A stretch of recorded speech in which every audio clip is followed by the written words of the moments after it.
I'm going to start with one that you're going to hate.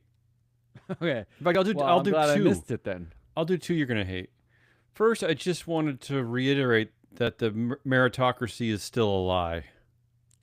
Oh, not alive. It's not a real thing. A lie. It's a lie. So if you're looking Got for it. talking Okay. points Okay. during Lies. during your barbecues or dinner parties, I picked this headline because I just want to keep re-emphasizing this point. The headline was, "Don't look at the resume." Elon Musk admits he's fallen prey to flashy credentials and says conversation matters most when hiring. He says, quote, "Generally, what I tell people, I tell myself, I guess, aspirationally, is," even that I don't know what he's talking about, "is don't look at the resume. Just believe your interaction. The resume may seem very impressive, but if the conversation after 20 minutes is not wow, you should believe the conversation, not the paper." Yeah. So, Yeah, no, I mean, things that are written on paper, we should really just get rid of paper, I feel so like. That's what the is problem. what is the meritocracy? What is The it? meritocracy is what a tech bro decides with their What gut when they're is it? standing in front of somebody. Someone reach out to us and tell Matt at freeflow.llc or Damien at freeflow LLC. Tell us what the meritocracy is. All right, the next. Oh, actually, two more headlines I wanted to add on to this one. This is from the Washington Post. A depressing feature called "4 Black Women, 9 Degrees, Not One Steady Paycheck." So they're talking about the overeducated. I guess they are. I guess they're overeducated because they're all their good stuff's on their resume, right? That's not where it's supposed to be. So all the black women and black people in general suffering, and they tied it to Doge. So there's a higher percentage of black Americans working in the government based on the population. Like I think it's like 13% of America's black, but it's like almost a quarter of government employees were black. And Doge did a pretty good job in firing a lot of those people. So they tied that story to Musk. And finally, this other headline, there's a new study out that women are more likely to get hired after taking GLP-1s, which is the weight loss drugs.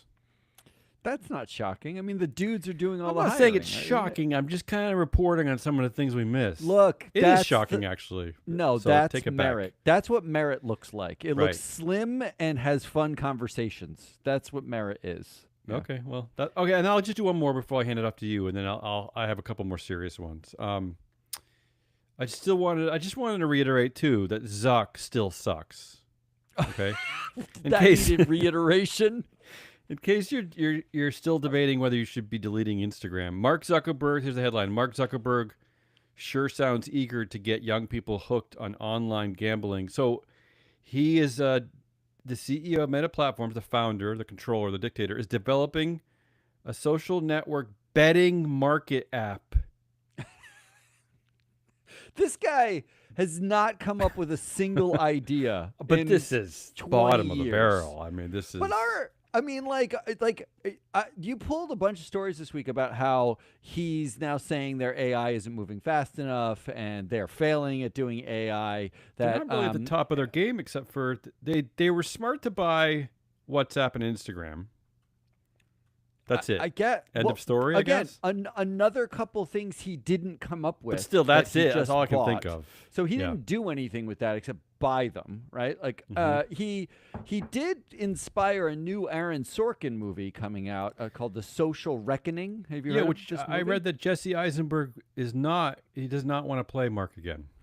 Yeah, because he is so associated with that role that he played originally that he Yeah. feels gross about he agrees being with he Mark agrees with me that Zuck still sucks. Yeah, I love mean, that. I love that. what an amazing run of 20 years where you can simultaneously thwart and destroy democracy, thwart and destroy truth, call yourself a free speech absolutist, but censor anyone who doesn't agree with you, buy everything that's successful and somehow ruin it, and everything you try, like lest we forget the metaverse, which they renamed the company Yeah. for Oops. and lost billions of dollars. Yeah. like everything he does is shit. He's Do you think actually he's not pissed? that good. Do you think he's pissed that the company's not called AI platforms? That'd be better, right? I just think he's not that. I think we venerate these dopey tech bros CEOs because they broke some rules to You get venerate become them, I don't. billionaires. Yeah. I think they kind of suck. They're not actually that good at the Well, things they what's do. worse with Zuckerberg's But thank you empire? for reminding me. What's that they worse is suck. that the addiction angle of it. First social media, now betting. I mean, this guy, he's bottom. He's gutter guy. This is a gutter dude. All right. I'm really hoping Dana White on the board stops him. Give me a from few doing- of your things we missed, and then I have a few serious ones. I only have two big things we missed. So Go, I'll do go. one, and Yeah. they're bigger. And neither of mine are funny at all. The one I pulled that I think is the biggest thing we miss is the story DOL's replacement, DOL being Department of Labor, replacement ESG rule reaches White House. Okay, so the Biden administration put in place, the Department of Labor is the one that oversees ERISA. Those are like every retirement fund in the United States has to follow ERISA rules about how they are allowed to put their retirees' money to work for them in the stock market. They set the ERISA rules. And during the first Trump administration, they said ESG can't be used unless it's financially material. And then Biden said ESG can be used. And by ESG, I mean data. I'm just talking about data. Yeah. Can be used as a tiebreaker. So if you have two investments that are substantially equal, you look at the ESG data Yeah. and you say, like, well, this one's better off than that Sure. one when it comes to the long-term data. The Trump administration obviously wants to roll that back to what they had the first time. But the interesting part this time around, Trump signed an executive order in December where he was attacking, ISS and Glass Lewis. You remember that order he did? Or he's like, he had an order attacking somebody. That's a shock. it's shocking. I know it's Yeah. hard to remember all these things. I do remember this one though. But the DOL, as part of a follow-up to that order, they issued a technical release this April warning that proxy advisory firms may be subject to ERISA fiduciary standards. Now, what that means is, effectively what they're saying is that if an investor is taking the proxy advisor, anybody who sells advice Yeah. to an investor may also be a fiduciary. They may Okay. also be acting on to the benefit of the clients with the money. That is the biggest legal stretch because Yeah, because it's ISS advice. and Glass Lewis don't have the people with the money. They just have opinions. They get some Yeah. data. They have an opinion. And It they would don't, mean and that- again, like I know they're referred to as like a cartel. They don't. There's no world where they're forcing you to follow their advice. correct. Now, no one has to do anything that they say. Right. It's not mandated anywhere. Yeah. But it would the technical release suggests they may be fiduciaries themselves, and therefore that this is their way of trying to Maybe. kill them from doing any ESG or governance related work at all. But the stretch here is like, okay, well, if ISS and Glass Lewis are fiduciaries, that means everyone selling research of any kind to someone who makes an investment decision should also be a fiduciary. Well, wouldn't right? that include like the shows on CNBC? It would include Jim Cramer Right, that's what I'm spouting saying. off. Yeah, Right. it would include everybody. Everybody who says buy this thing because it's great, or Yeah. I love this stock. Because Like, you are buying that. I mean, it's part of a cable package. It's not a free it would network. mean that we, Free Float, are fiduciaries. Well, we are. Because This this is the- show we're doing in and out. We're doing They're- buying and selling. Their understanding of this world is the equivalent of like, remember the movie reviewers? I'm dating myself, Siskel and Ebert. I know one of them's not even alive anymore. Two thumbs but up, baby. Maybe they're both actually not alive They're both anymore. dead. But stay with me here. This would be like them saying, when a movie reviewer gives a movie a positive review, you have to go see it. And when they say 2 thumbs down, you cannot see it. Like, No, that's it what they think is going on with ISS and Glass Lewis. It's almost worse because it says if you give a movie 2 thumbs up and suggest going see it, that you are responsible Yes. if I don't like that movie, right? like I should sue you Yeah. for giving that opinion. Like that's what they're enabling. So from the technical release in April, they actually stated that proxy voting, in order to get to the place where they say proxy advisors may be, quote, functional fiduciaries under ERISA Section 321A2 by providing investment advice for a fee to plans with respect to property of that plan. In order to get to that place, they had to say that proxy voting, this is their language, proxy voting is a fiduciary duty. Well, if that's the case, then how come all the votes aren't binding? Okay. Now we're opening up a can of worms that I love. This Right? is why But why? I'm glad Then they should we be. missed this. Then everything should be a binding vote. So if you define proxy voting as a fiduciary act, Mm-hmm. which means that Mike Levin, who I know on the Mike. shareholder primacy, you know Mike, we have a crossover episode coming out. He mentions Oh, that's rational where apathy. I know Mike from. Okay.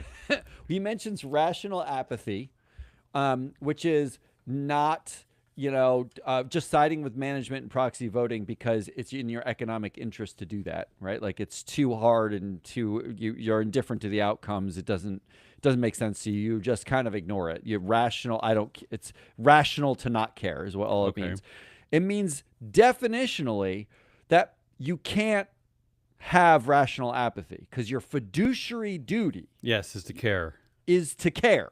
Yes. You actually have to care. It's one of the 3 parts of fiduciary duty. Irrational caring. Caring, right? Yeah.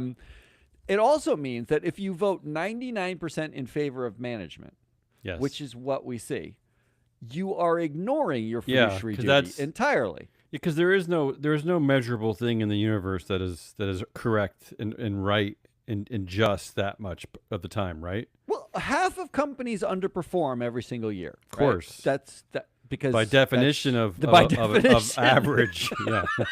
like half of them are just below average. Yeah. So you could argue that the vote for 99% in favor of management is because we don't think in 1 year terms. We think in longer terms. In which case, you also need to say we need to use long-term data, which would mean environmental and social data. So then you're saying environmental and social data has to matter because we vote in more than 1 year at a time.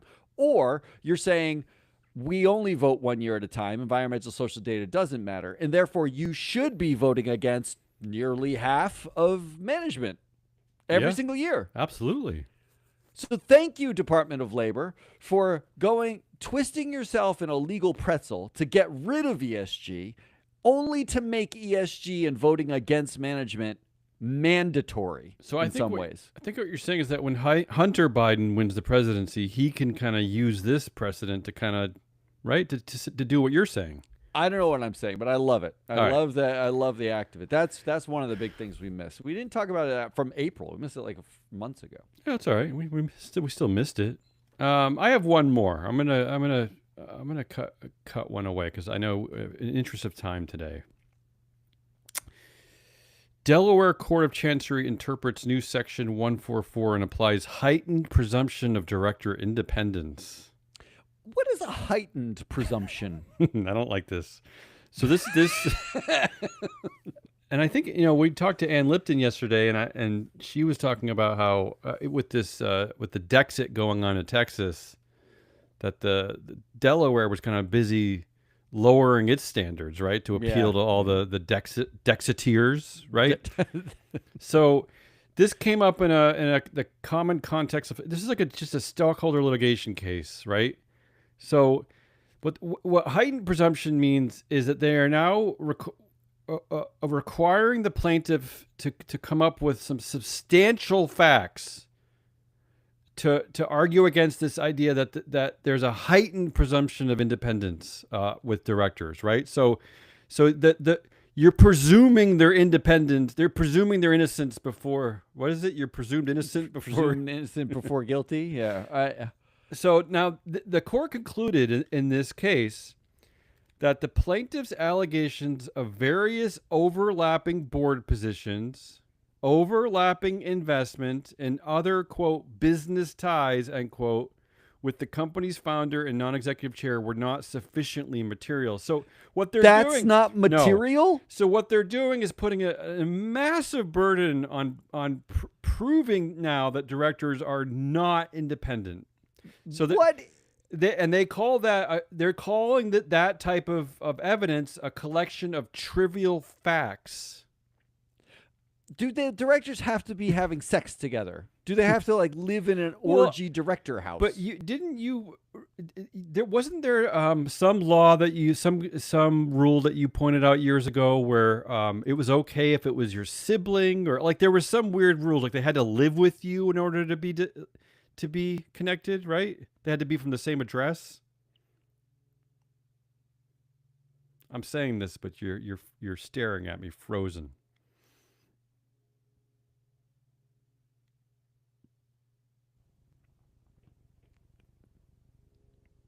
I'm You back. back? Yeah, my internet cycled.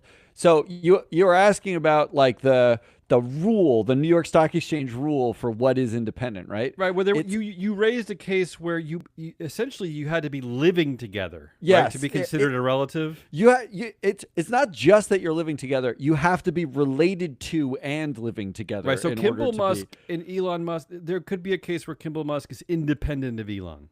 yeah, there could be because There could be. he presumably has his own house, but I don't know that that's the case, right? Yeah. So, But so the SEC is confusing now because they ruled just 2 years ago that there was an executive who was on a board who was vacationing with and Yeah. personal friend had a personal relationship with another board member who was or the management team, and in the filing they said they were independent, but they had a lack of social independence, and therefore he was barred from being on a board. So now we don't care about that.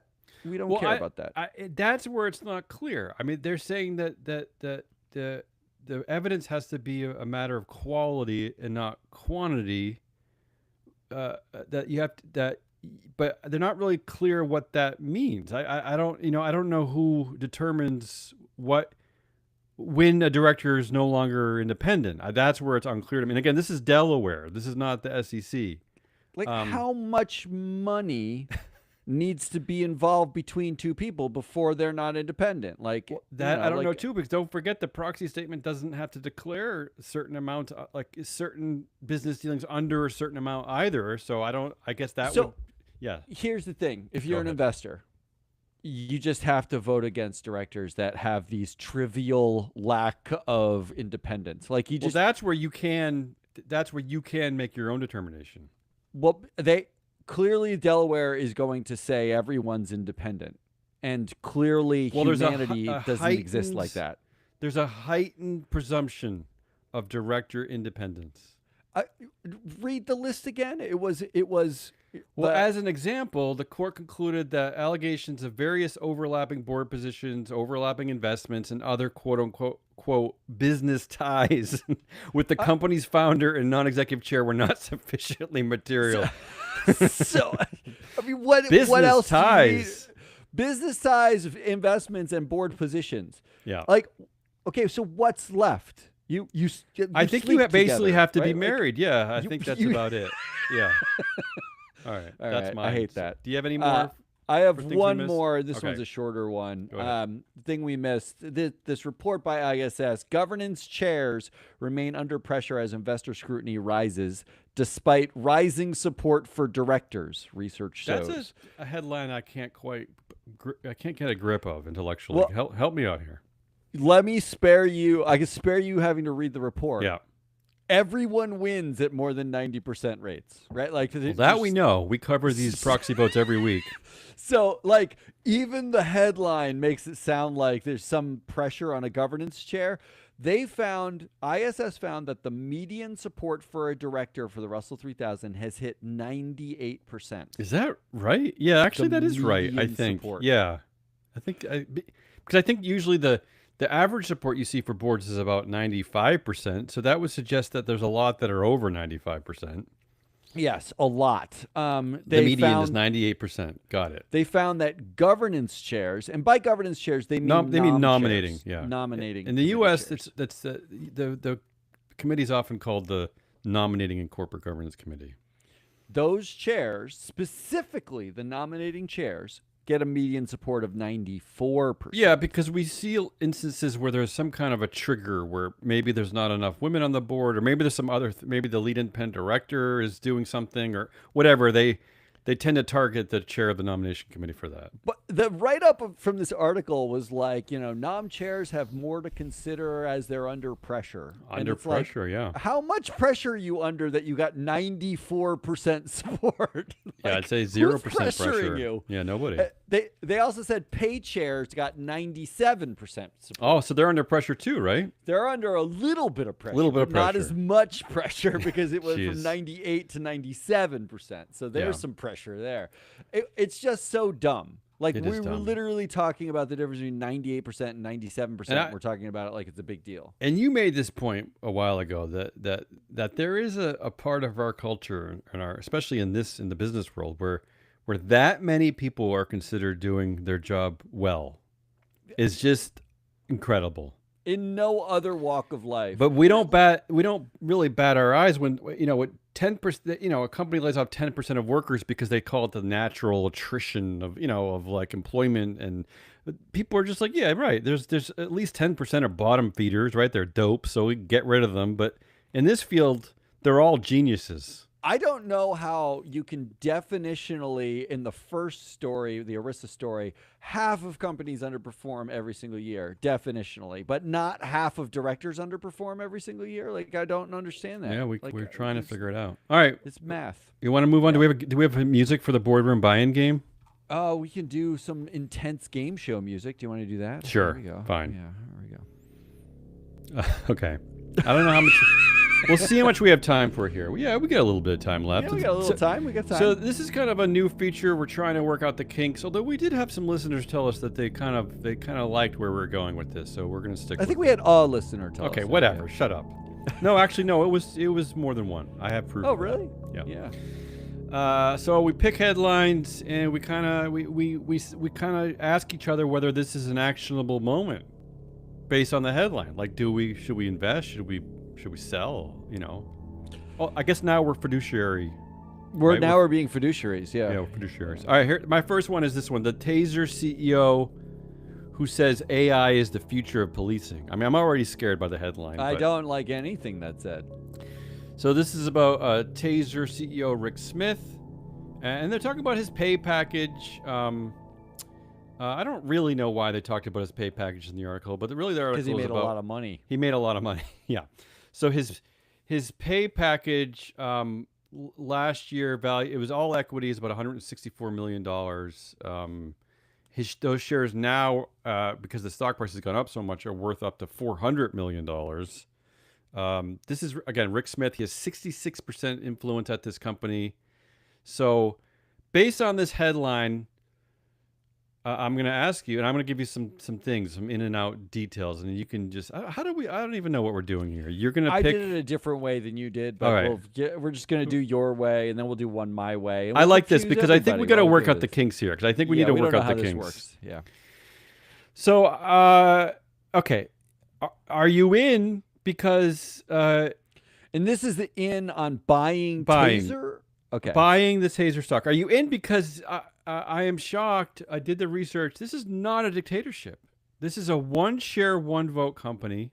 Yeah. You have your BlackRocks and your Vanguards. And yes, the CEO, Patrick Smith, does control 66% of influence, according to Free Oh, Float. Don't But like but he that. has 3% of shareholdings. But again, not a dictatorship. The shareholder class, the directors, they have an absolute say in the running of Taser, which we talk a lot about. Facebook and Mark Zuckerberg. So this seems important. So, are you?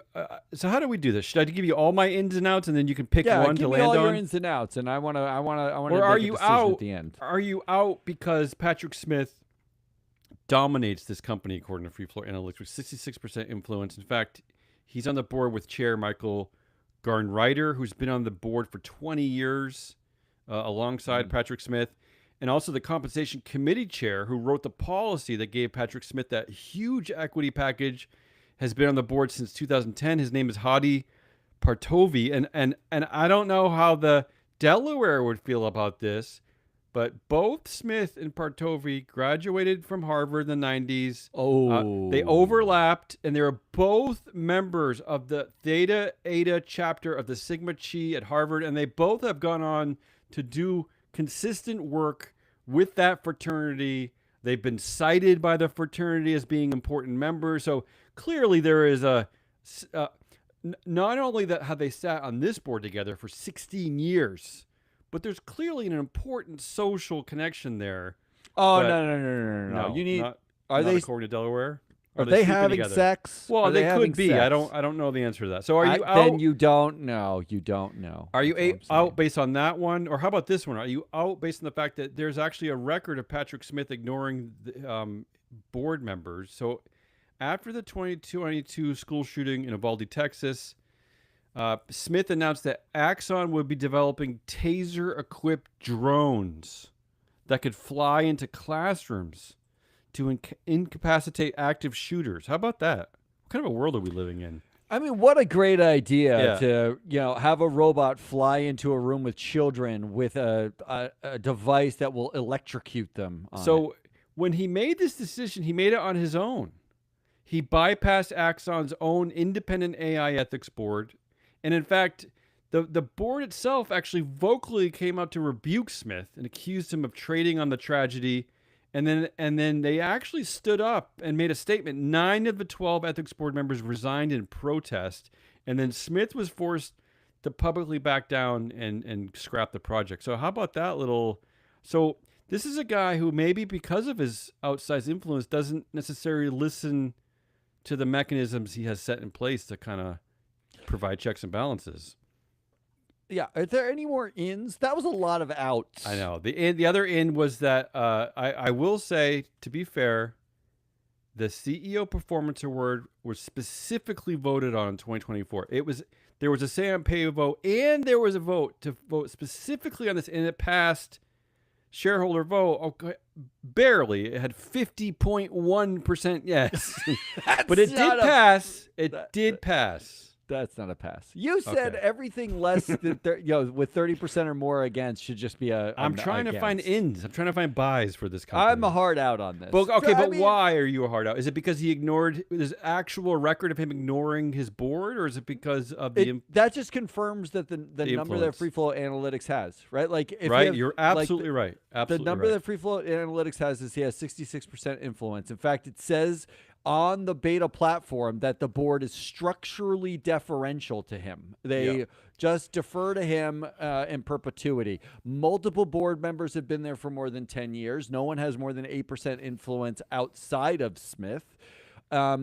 There's under multiple scenarios on the platform, they have a weak board. Well, here's why that's important, because this is the AI ethics board is separate from that board. But what you had here is an instance where the board that you're talking about, which is highly deferential to Smith, let him get away with ignoring his AI ethics board, right? They did not stand in his way. They let him do this.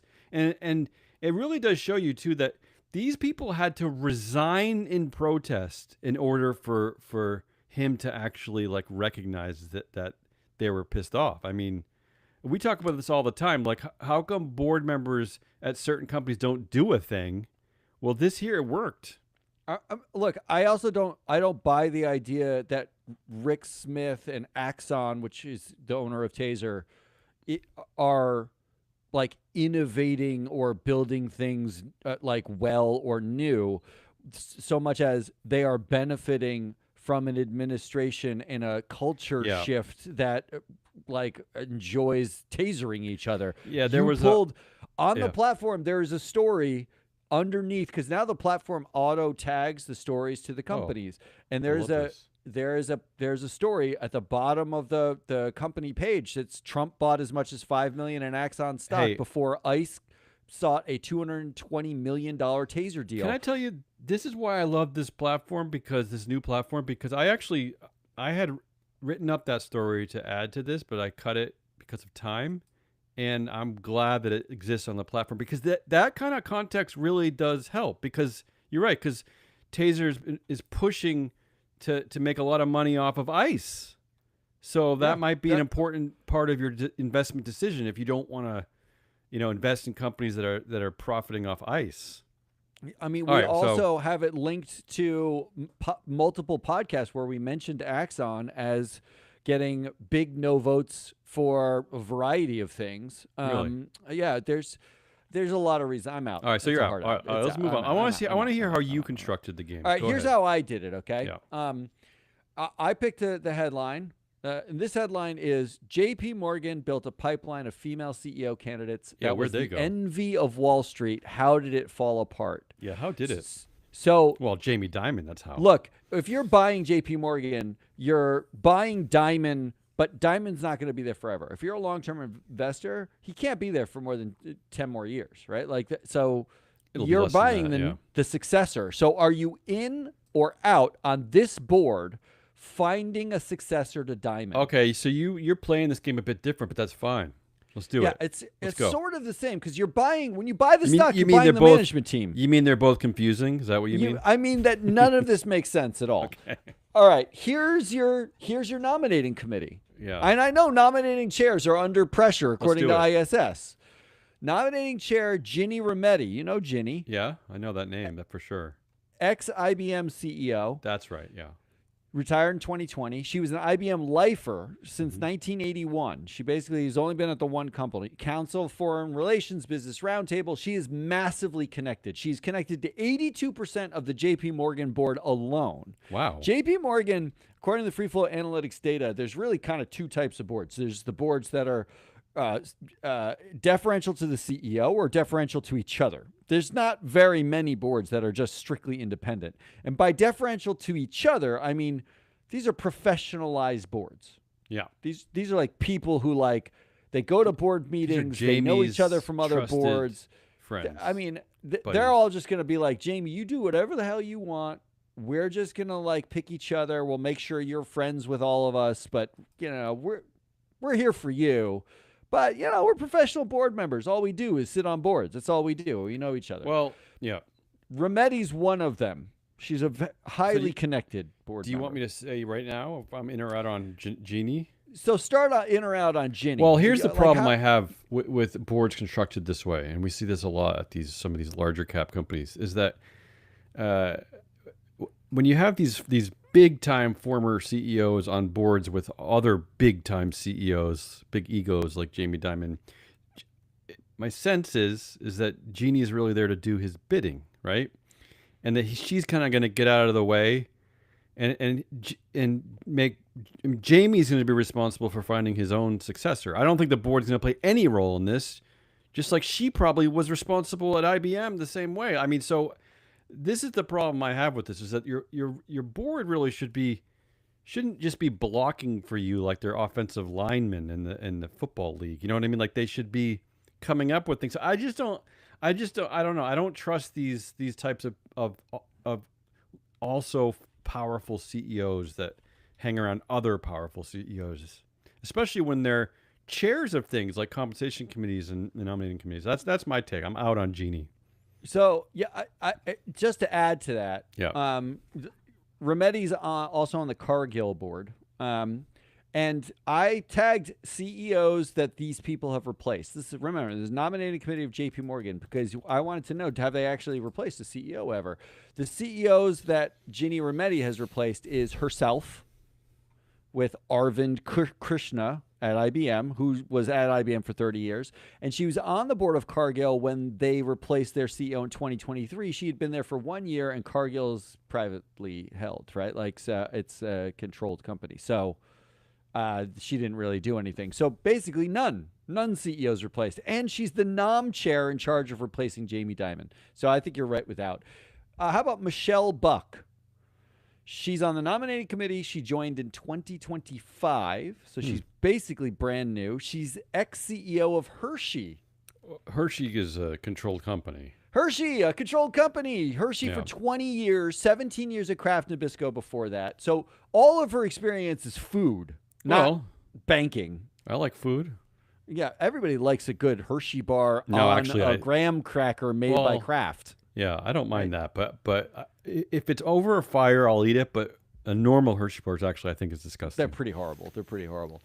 She's also on the board of New York Life. CEOs replaced 0. It's a dictatorship at Hershey, so she's never replaced anybody. I don't really get this one either. I don't, especially, I would think that newly appointed directors, especially ones put on nomination committees, would be for a strategic reason, because this is one of the most important successions by far, right, in the S&P 500.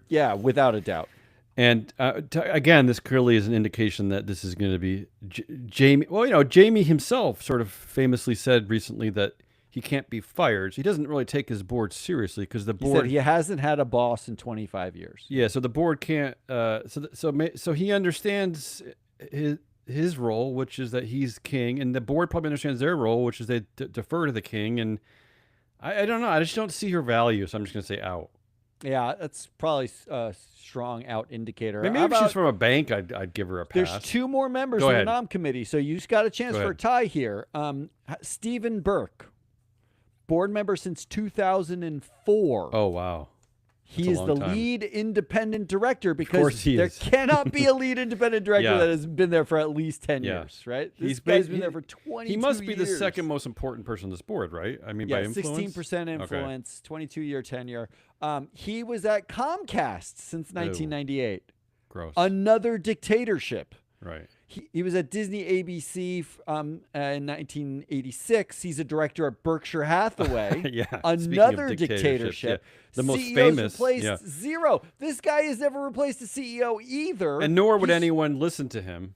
Right? He's simply and he comes from media. He's simply friends with Jamie Dimon. Well, he's been there for 22 years. I'm sure he's a great confidant. I'm sure he has interesting thoughts, and he's a good right-hand man, and you want to keep him around because he backs you up, right? But he probably, he probably goes down to the in New York City where you go get your car from the parking garage, and you gotta give him a tip, and you're waiting, and it's hot, and it's smelly, and people are spitting on your shoes. He probably goes and gets Jamie's car for him, and Jamie probably loves that, right? I mean, yes, he's the lead driver and independent director. I don't see any value for him anymore. I don't know why. What influence could he possibly have on a succession other than just sort of backing up Jamie at this point?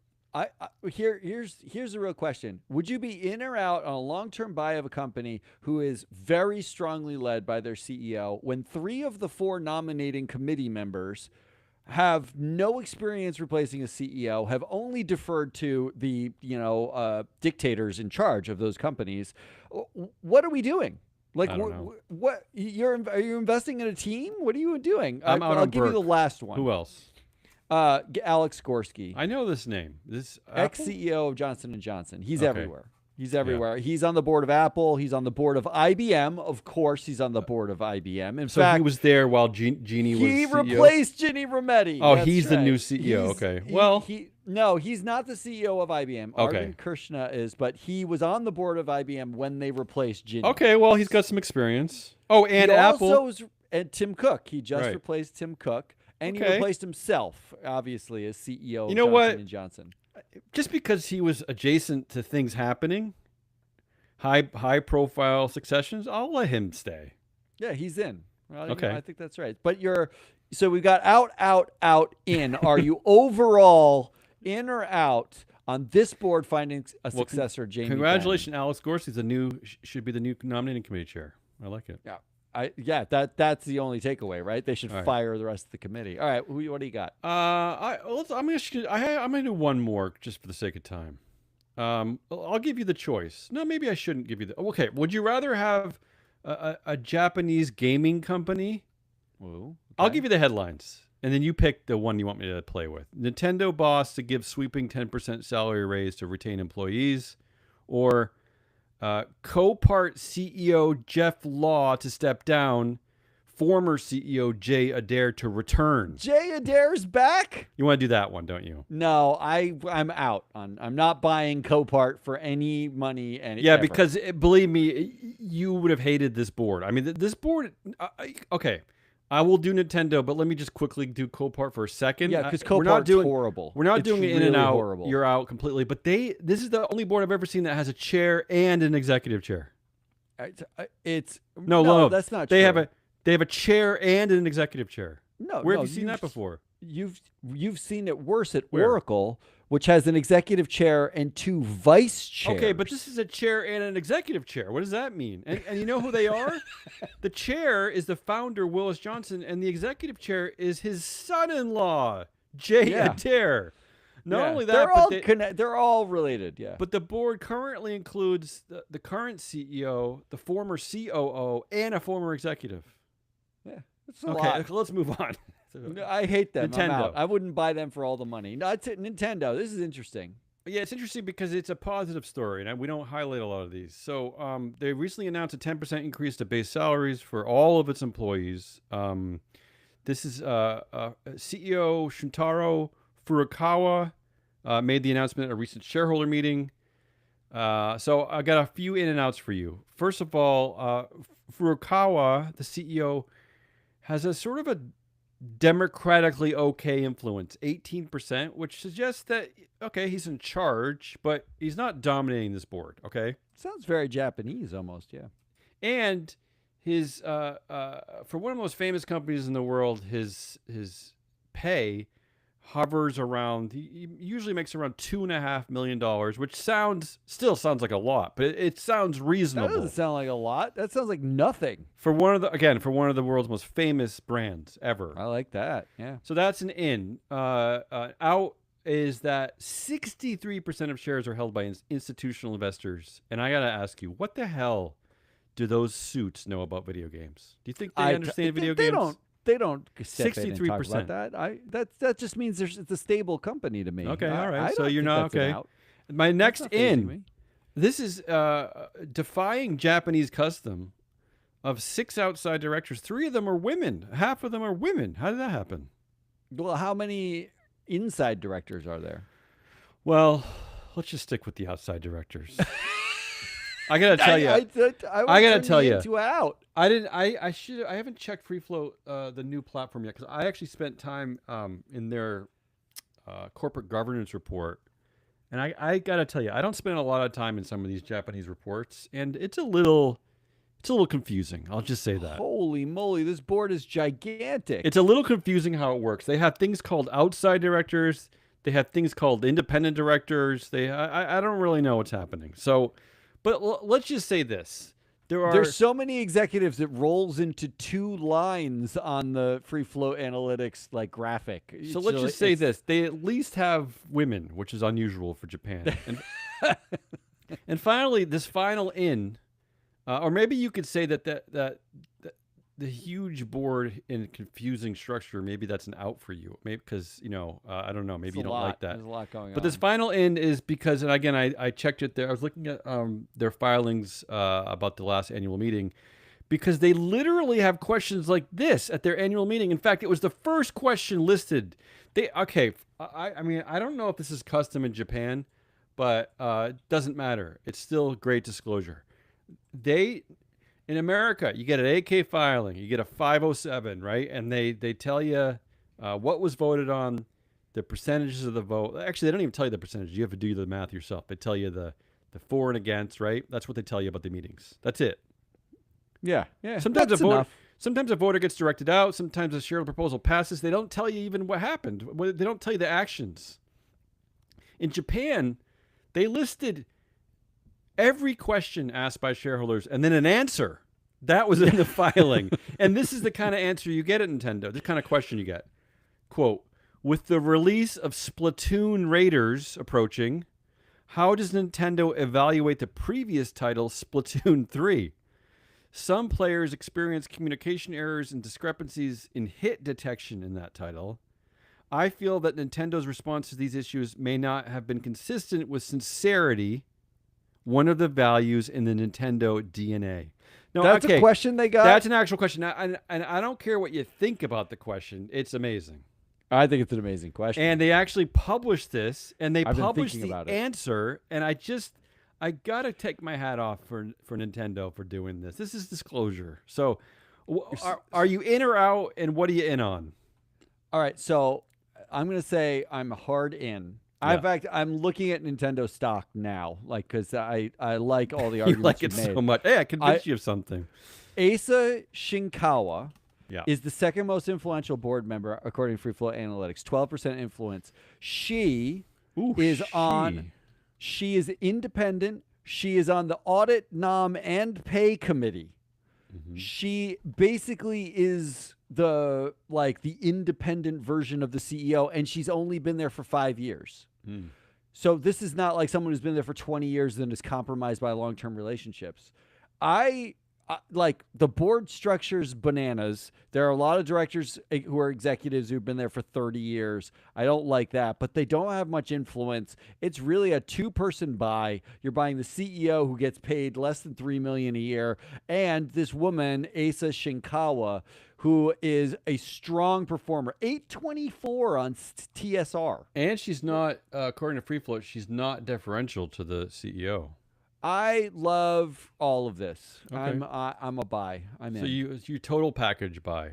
Total package buy. I mean, how about just a headline like giving a pro for stakeholders? Like, I mean, that's just, even that is rare this day. I mean, I don't remember the actual figures, and it probably wouldn't be tagged under Nintendo, obviously. But at the same time, Xbox, owned by Microsoft, oh yeah, they is just laying off thousands of everybody. workers. Yeah, This is one of the most powerful companies in the world, is just firing people because they can't figure the shit out. But all right. All right, let's end One on more. this one. This Yeah. one's light and easy. Here's the headline. Jensen Huang's iconic leather jacket is going up for auction. Is that fair to say it's iconic? I mean, I know when you say that, I kind of remember he wears a leather jacket, but are we really calling it iconic?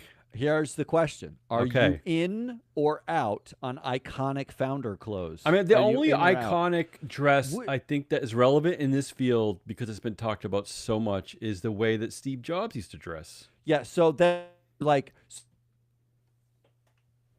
Yeah, you're breaking up again.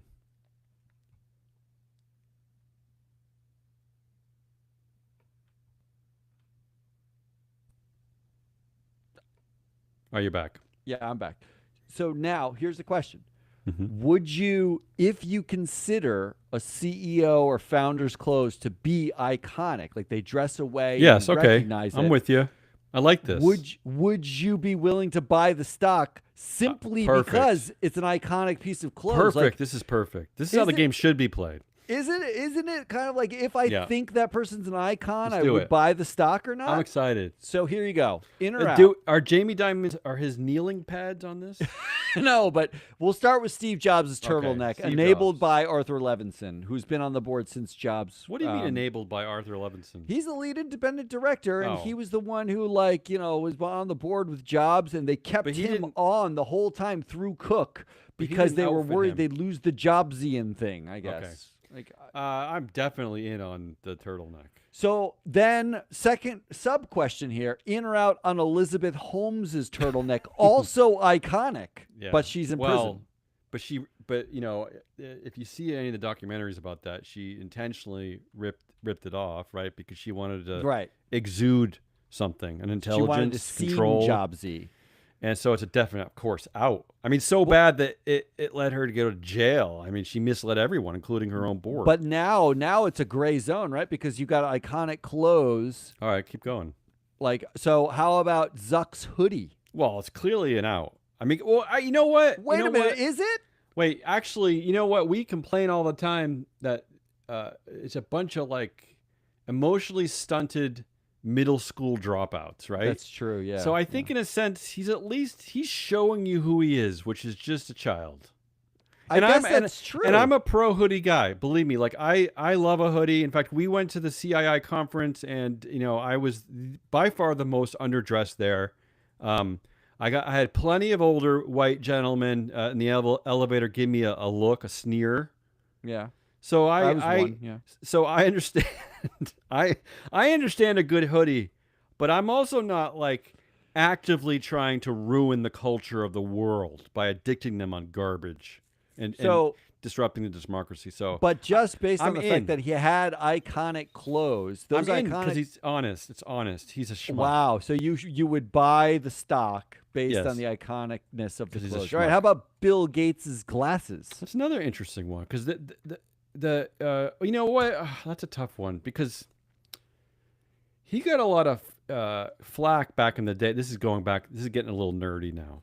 Yeah, so we never do that. We just I spent a half an hour talking about the Department of Labor's yeah, that's true. rules. The stereotype back in the day was essentially that he ripped off everything that Apple came up with and figured out how to sell it better. That he actually wasn't. He's the original Zuck. He wasn't a great coder like Woz. He really wasn't like he just was good at like forcing people to buy Microsoft. So I'm going to say out because I think the glasses were used in a nefarious way. I think that not the hoodie though. And let's catch and okay, sorry to get here, but let's catch up to the present. This dude is completely implicated on the Epstein Island bullshit. I mean, this guy is a creep.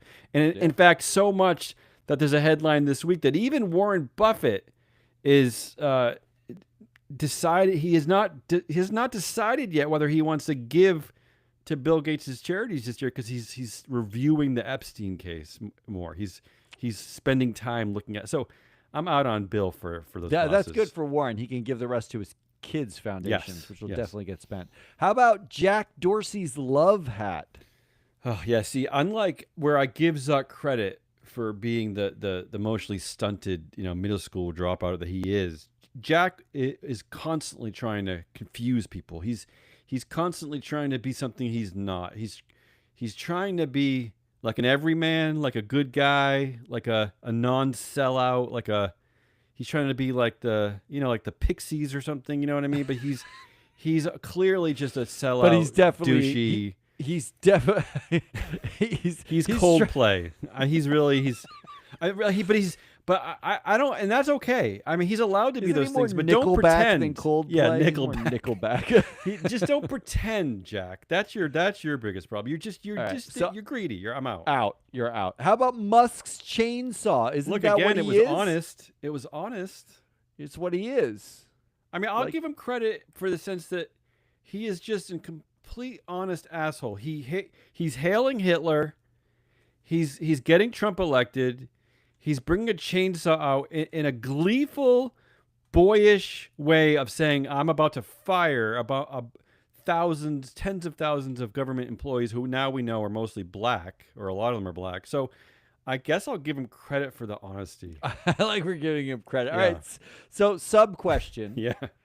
I don't know if I'm playing this right, but I'm trying. So you would basically, to summarize, you would buy Apple authenticity. Stock. I'm buying authenticity. Buy Meta stock. You're out on Microsoft. You're out on Theranos, which you couldn't buy anyway. You're out on Block and Twitter. And you're in on Tesla and SpaceX. Oh God, it's terrible. But yeah, that's based on iconic clothing alone. Sub question, and then we'll end it. Yeah, please. If a board member has been on the board as long as the founder, did they get credit for the iconic founder absolutely. Clothing? They should. So they've had to stay with it for that smelly leather jacket. Yeah. So remember that. Yeah, the headline here is Jensen Huang's iconic leather jacket. They're expecting it to close for around $40,000, which who the fuck is paying $40,000 for a leather jacket worn once by Jensen Huang? I don't even know, but Tench Cox, 32 years on the NVIDIA board. Is that right? Harvey Jones, also 32 years on the NVIDIA board. Brooke Sewell and Mark Stevens, 28 and 17 years. All four of them have been on the NVIDIA board since it just made dopey video cards. That's what NVIDIA was for 30 years. That's all it did. I'll give credit to the first three, but Mark's like a baby. Only 17 years. Only 3 decades says it all. 3 decades says everything. I mean, so then Tench Cox, Harvey Jones, and Brooke Sewell of the NVIDIA board. You also should get iconic, whatever you're wearing right now. It's probably iconic. This. That's what we're going to say. What a confusing ending, but I still enjoyed it. That's all we got. That's Damian Hazelnut Wallace. I am your analyst, Matt Moscardi. We are Free Float. Come back on Wednesday. We drop a shareholder primacy. It's a crossover episode. It's us and Mike and Ann all talking about the proxy season that was in 2025, 2026. And then we're going to replay it also on our show, Proxy Countdown, for Thursday. You should probably listen to both, just because. Just listen to both. Yeah. It's the same show, but you should listen to both. And then on Friday, we'll wrap up the week. Until then. good.